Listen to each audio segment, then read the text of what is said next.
Good morning all of you, please like and subscribe my channel. आज जो हम पढ़ेंगे इंडियन नेशनल मूवमेंट, भारतीय राष्ट्रीय आंदोलन का एक टॉपिक जालियांवाला बाग हत्याकांड। जालियांवाला बाग हत्याकांड 13 अप्रैल 1919 ईस्वी को हुआ था। अब यह जालियांवाला बाग है कहाँ, पहले ये जाने।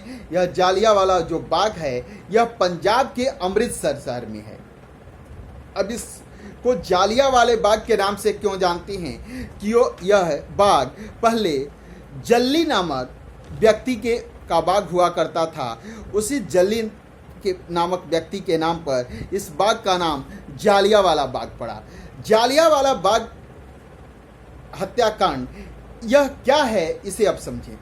काफ़ी एग्जामों में इससे प्रश्न पूछे जाते हैं। अब देखें कि आप लोगों को पिछली क्लासों में हमने पढ़ाया था कि 1919 ईस्वी में एक एक्ट आया था, जिस एक्ट को रॉलेट एक्ट के नाम से जानते हैं। इस रॉलेट एक्ट को अंधा कानून भी कहते हैं, या इस रॉलेट एक्ट को बिना अपील, बिना वकील, बिना दलील का जो है एक्ट कहते थे।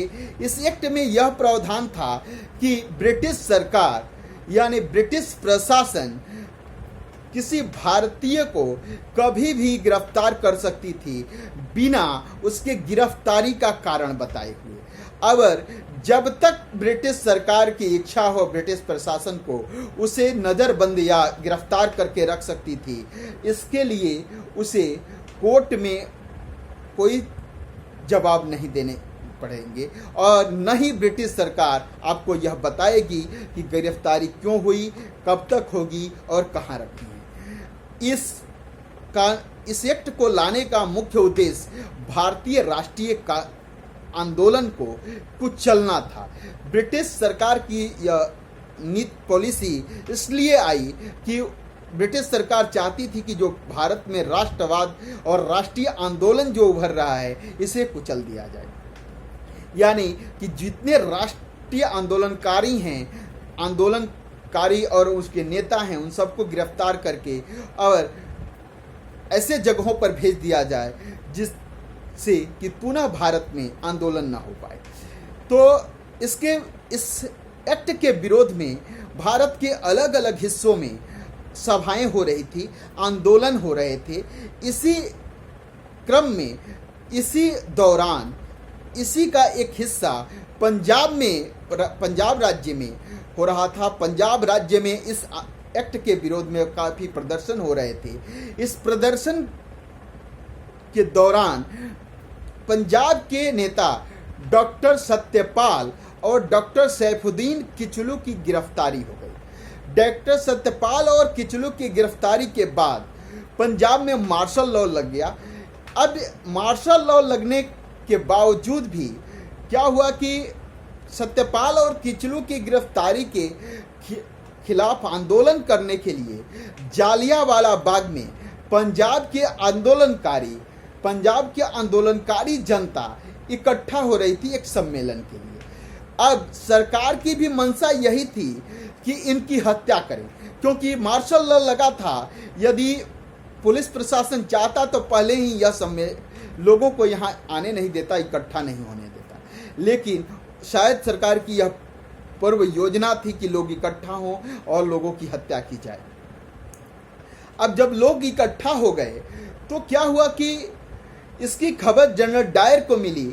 और अब देखें जालियांवाला बाग की संरचना कैसी है कि जालियांवाला बाग चारों तरफ से ऊंची चहरदीवारी से घिरा हुआ है और उससे निकलने के लिए मात्र एक गेट है और बहुत संकरा है, बहुत पतला सा गेट है जिससे आप निकल सकते हैं। उसी गेट पर जनरल डायर अपने सैनिकों को खड़ा करके गोली चलाने का आदेश देता है। अब लगा अंधाधुंध फायर होता है, लोग भागने का प्रयास करते हैं, कहीं निकल नहीं पाते। बहुत सारे लोग दीवारों पर चढ़ते हैं लेकिन दीवार को पार नहीं कर पाते। बहुत सारे लोग जान बचाने के लिए वहाँ पे एक कुआं बना है उसमें कूदते हैं। अगर आज भी आप पंजाब के अमृतसर जाएं, जालियांवाला बाग में जाएं तो आप देखेंगे जनरल डायर द्वारा किए गए करतूत कुकृत्य जो हैं आपको दिखाई देंगे कि दीवारों पर जगह जगह गोलियों के निशान बने हुए हैं। कहा जाता है सरकारी रिपोर्ट के अनुसार 379 लोगों की हत्या हुई और जो है गैर सरकारी रिपोर्ट के अनुसार लगभग 1000 लोग इस घटना में मारे गए। इससे पूरा देश क्षुब्ध हो गया।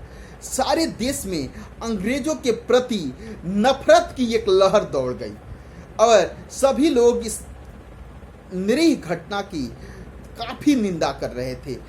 आम जनमानस में भी यह घटना एक चर्चा का विषय बन गई थी। अंग्रेजों को लोग काफी घृणित नजर से देखने लगे थे। इस घटना से क्षुब्ध होकर, याद रखेंगे, बहुत सारे पीसीएस एग्जामों में इससे लगातार प्रश्न पूछे गए हैं कि वह कौन व्यक्ति है जो कि जालियांवाला बाग हत्याकांड से के विरोध में ब्रिटिश गवर्नर जनरल की कार्यकारिणी परिषद से त्यागपत्र दिया था। यानी गवर्नर जनरल की कार्यकारिणी परिषद से त्याग करने वाला व्यक्ति कौन है? शंकर नायर। बिल्कुल नाम याद रखेंगे।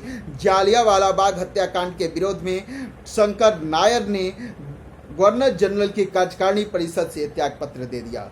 रविंद्रनाथ टैगोर ने सर की उपाधि लौटा दी। जमनालाल बजाज ने राय बहादुर की उपाधि लौटा दी।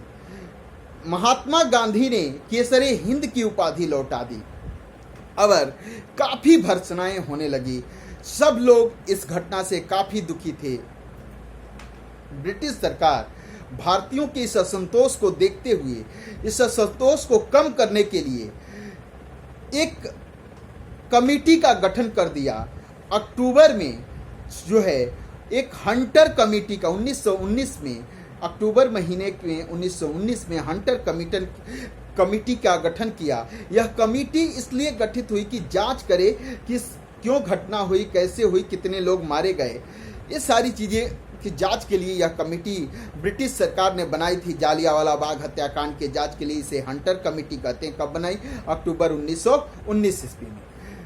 और इस कमेटी में 8 मेंबर थे, जिसमें 5 ब्रिटिश और 3 भारतीय लोग थे। अब इसके बाद से इस जालियांवाला बाग हत्याकांड के जांच के लिए कांग्रेस ने भी एक कमेटी बनाई, जिस कमेटी के अध्यक्ष मदन मोहन मालवीय थे। बिल्कुल याद रखना है। इससे लगातार प्रश्न पूछे जाते हैं कि कांग्रेस ने कौन सी कमेटी बनाई थी जालियांवाला बाग हत्याकांड के लिए और उसके अध्यक्ष कौन थे?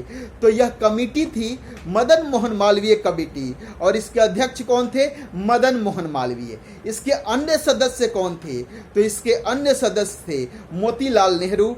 और दूसरे सदस्य कौन थे? तो दूसरे सदस्य महात्मा गांधी थे।